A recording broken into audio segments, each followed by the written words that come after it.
I'm kind of feeling like Madonna with this get-up. I said, come on, Richard, let's go. All right.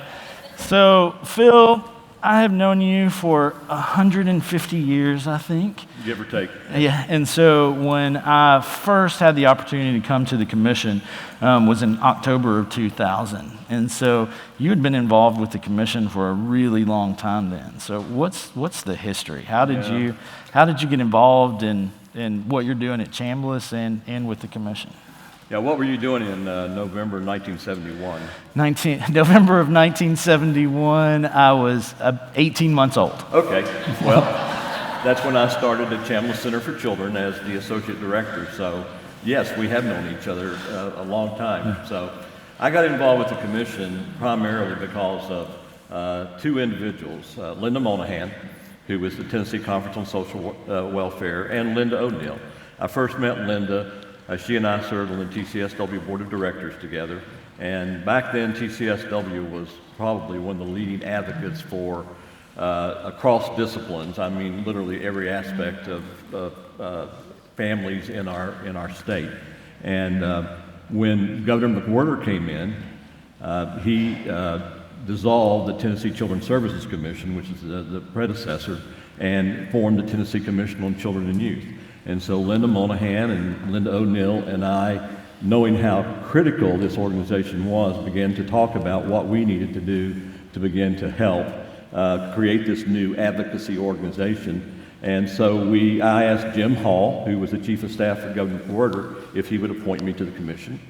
And he said yes, and so I was put on the commission. And then I asked Dr. Gerald Stowe, who was the governor appointed as chair then, if he would appoint me as a chair, commission chair, or committee chair, and he put me over councils.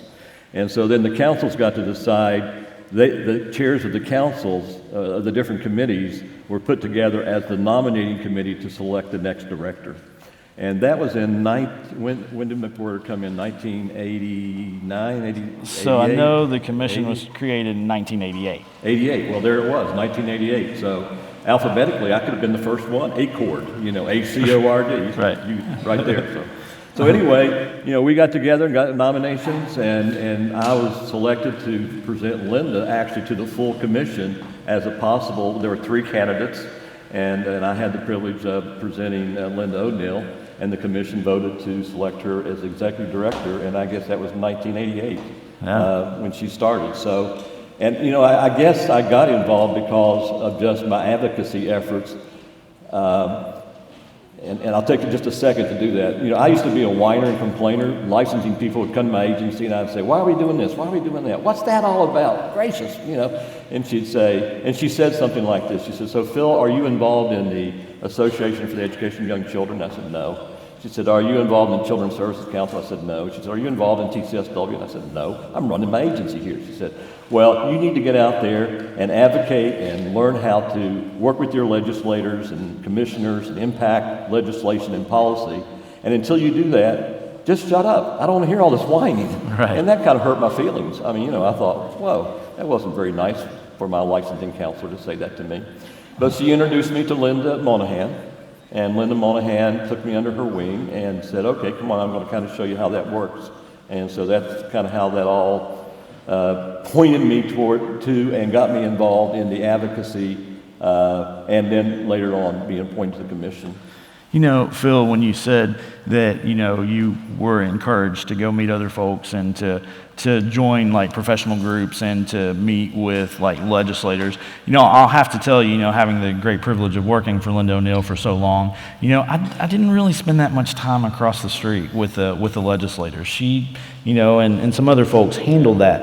And I thought I had a good understanding of all that involved, and I was so wrong. So for me, it's still a bit of an intimidating place. It's like, oh my gosh, who am I to go talk with these folks? Why aren't they going to listen to me? So did you have that experience, or how did you kind of overcome that feeling about it? It helps if you go with somebody who knows what they're doing. And I started out going to the Hill with Linda Monahan and Linda O'Neill. So they mentored me, and I watched them and learned from them. And it's also about building relationships. Back then, Representative Paul Starnes and, McAfee and Ray Albright. I mean, these were our leaders and elected officials back then. And Linda, we affectionately called them, Right.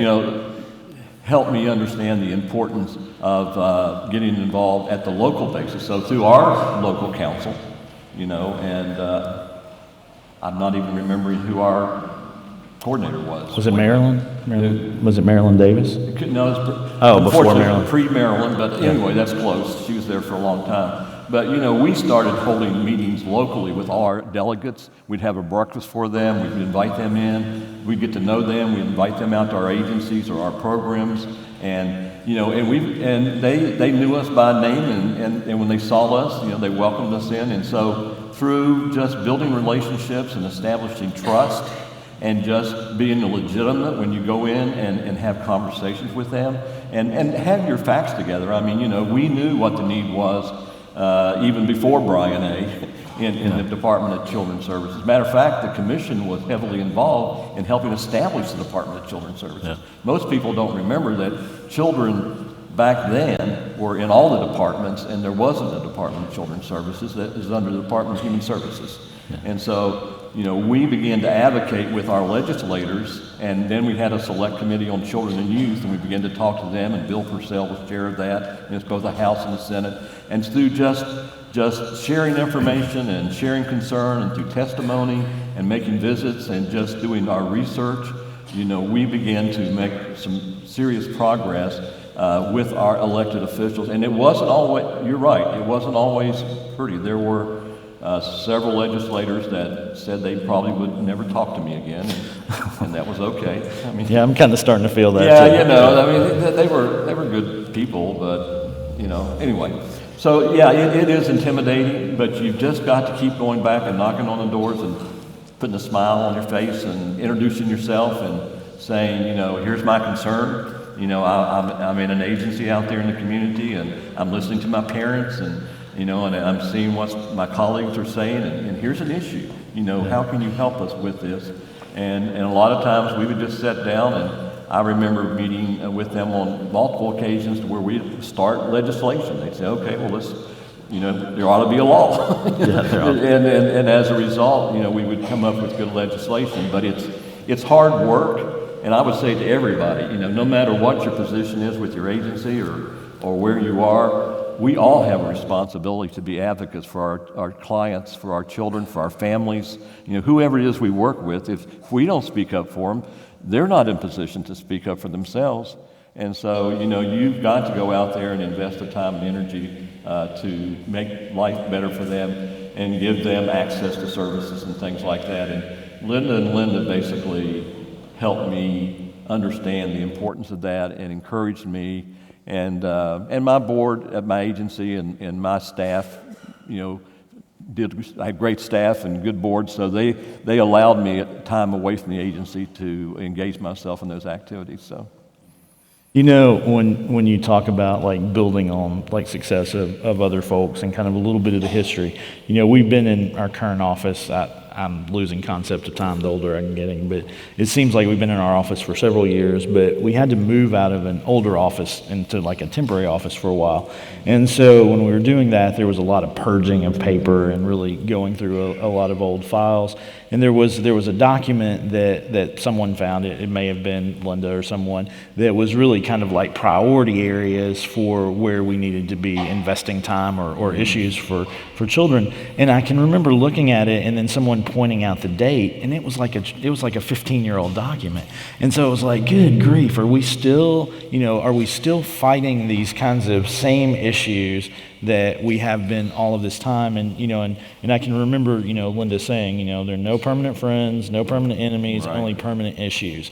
So in the time that you've been at Chambliss and all the energy that you've spent, especially in the early childhood world, kind of how was it in 1971? What were the biggest challenges then versus what are the biggest challenges now? And kind of what do you envision is going to continue to be something that we have to pay attention to? Yeah, we're making progress. We sometimes yell and scream about all the new regulations and all the new requirements, and I was telling somebody the other day when I started at Chambliss in 1971, I forget, there's some conversation about smoking, and people think about smoking. I mean, there's no smoking in here today, right? But back in 1971, people smoked everywhere. I mean, think about that. When I walked in my agency, I mean, it was like, what's going on here, And so we didn't think about all the progress we've made with all the regulations. And it's a slow, meticulous process that just takes a sheer determination and tenacity. You just got to keep going back and saying the same thing over and over and over and over again. 7 times, 70 times, knock on the same door. Because we, in our hearts and minds, we know what the right thing is to do for children. We really do. When Brian A. came down the path, I'll admit, I yelled and screamed and said, what is this all about?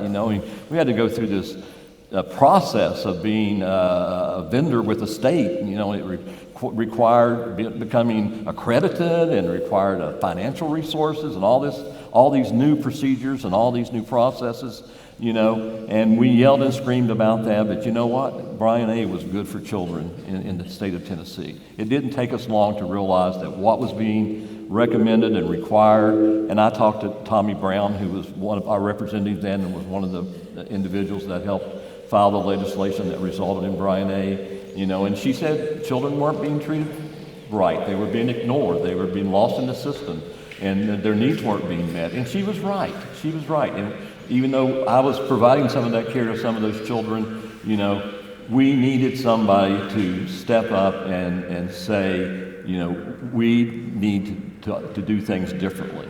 And this cannot be allowed, and so on and so forth. Same thing in early childhood. The Chambliss Center for Children, we have both an early education program. We also have a residential program with foster children and transitional living. And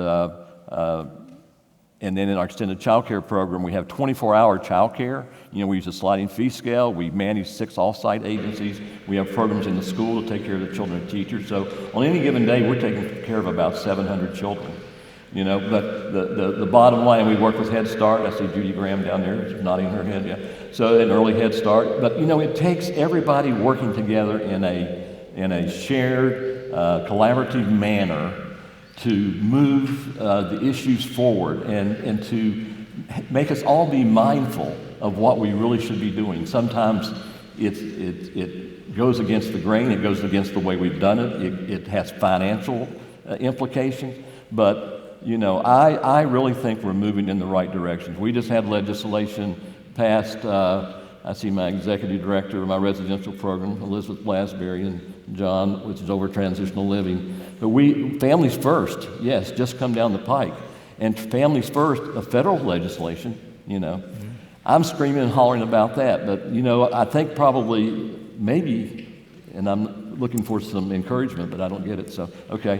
To think that might be good also as our industry moves forward and as we're serving children and we can't do it in a congregate situation, like we have in the past. And so, now we're having to look at that differently. And so how can we serve those children differently?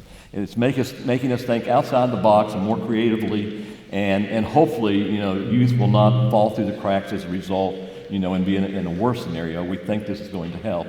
On the early education side, we've really been, you're talking about the deserts, and you're right, there's deserts right here in Nashville. And when you look at the statistics from Kids Count to where they talk about the number of children in single-parent families, the number of children in poverty, and then we look at our literacy rates for 3rd grade, reading, and you think, what can we do? Well, I have Judge Filiaw here today, but before Judge Filiaw was Suzanne Bailey. And Suzanne Bailey, who was our juvenile court judge, did a big article once, front page of the paper, and they asked her, what's the single thing the community can do to help reduce the number of juvenile delinquency or reduce the number? She said, quality early childhood education program. Quality early childhood education. Yes, does that make sense? Wow. And I was just kind of blown away. Thank you. I'll tell Richard, okay? How many more? 10? Oh, 10 okay. So anyway, and on a national basis right now, there's an effort being made by the National Association for the Education of Young Children called Power to the Profession So those of us in the early education arena are trying to get all of our teachers credentialed now. That teacher in the nursery taking care of your child or 1 or 2 year old, we want them all to have at least a CDA or an associate degree. We're a struggling profession. I mean, people don't see us and understand the value of what we do every day to help prepare those children to be ready for school. Absolutely. And we're being forced by the Child Care Development Block Grant and CCDF and other regulatory bodies to begin to move in that direction. And it's costing us lots of money. Yeah. And it's hard, and we're screaming and hollering, but it's absolutely the right thing to do. Mm-hmm. And so, in all the different scenarios where children are being served, I think as a state, and we know that we're leading the nation in the area of ACEs, as a state and just about all the different disciplines, we're out there on the front. I mean, we're doing, even in the face of opposition and people, saying we can't do that, we can't afford that, so on and so forth. We're doing what needs to be done to help our children and strengthen our families, and that's what has to happen. Yeah, I agree completely.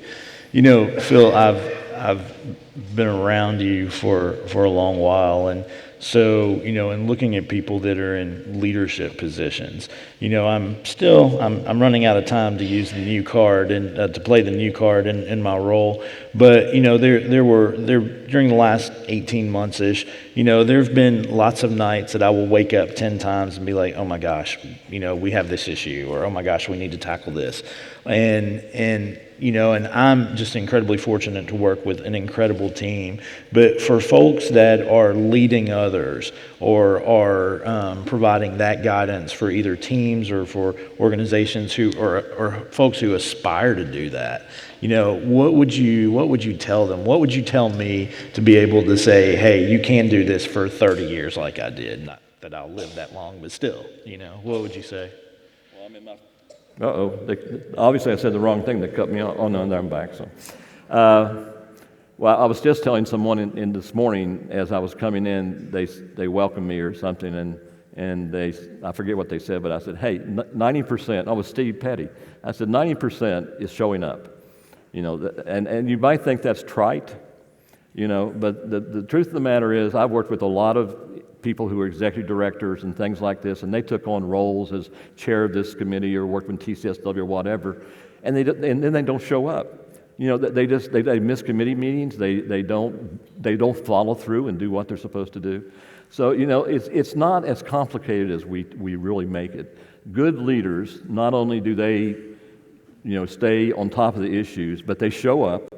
They if they're given assignments, they do them. They collaborate and encourage. They listen, and they get input from their constituents, from their colleagues, and they're always thinking creatively or outside the box. And I'll give you an example, and I probably shouldn't say this, and Liz is probably going to throw something at me, but yesterday she's a long way. I know she's a long way. She doesn't have a very good arm. Yesterday, before I came up for the dinner last night, we met with Rhonda, who is with the Isaiah 117 house. And heard her story again. And what a compelling story. She was here last year. Many of you remember her. She had us all in tears. You gave her standing ovation. It's because it's individuals like that in the community. In our community, our advocacy program and our Kids on the Block, lots of programs in our community and in the state were started by concerned individuals that were willing to just step forward, invest their time and their resources and their talents because they had a compassion or a conviction or it's like, this is not right. I mean, it's what Rhonda said. Kids shouldn't be sitting in cubicles when they've been removed from their home in the most traumatic time of their life. They're being traumatized again by the system. We should do something about that. But she did. And as a result, okay. So here we go. I see the little sign. So anyway, show up and just collaborate and just keep talking, keep listening, and that'll move you forward and solve a lot of problems. So is that the envelope It with is the question? envelope. So this has a mystery question that we both have to answer. Okay. I wonder what that's in. Yeah, me too. Oh, gracious. What was your favorite toy growing up? My favorite, my favorite toy growing up. I have this. Oh, good. As I said, I'm a child of the '70s, That's true. and so my hands down my favorite toy was this $6 Million Man action figure that came with a rocket, and he had this plastic thing on his arm that you could roll up and see the stuff, and then he also had this magnifying glass in the back of his head that you could look through, and it was like you had like kind of the bionic vision as well. So Wow. yeah, I think that was really cool. yeah. So- What about you? Mine. Oh, I'm sorry. When I was in the first grade, I got yellow jaundice. And they put me in a room back then, closed the blinds. And by the way, it happened during Christmas break. So I was like closed off. And my parents bought me a blackboard. And it was one of those blackboards where at the top you had a crank, you know, and it had different vehicles and had just all kinds of different, all the alphabet and all the numbers and everything, you know. And so it kept me busy for 2 weeks while I was recovering. And I don't know that it was my favorite, but when people ask me about toys when I was growing up, I always think about that blackboard that my parents bought me when I was sick and locked in my room. That kept me occupied for 2 weeks of my life while I was trying to recover, while my friends were out playing in the snow during the Christmas break. So that was my favorite toy. Good deal. Well, Phil, thank you for talking to me. And honestly, this conversation is like a million conversations we have while you're driving somewhere, where I call and say, hey, help me learn something about this. So I appreciate you doing that. Appreciate it. Thanks for asking me. So, Thank you, sir. or should we do the elbow button? Oh, yeah.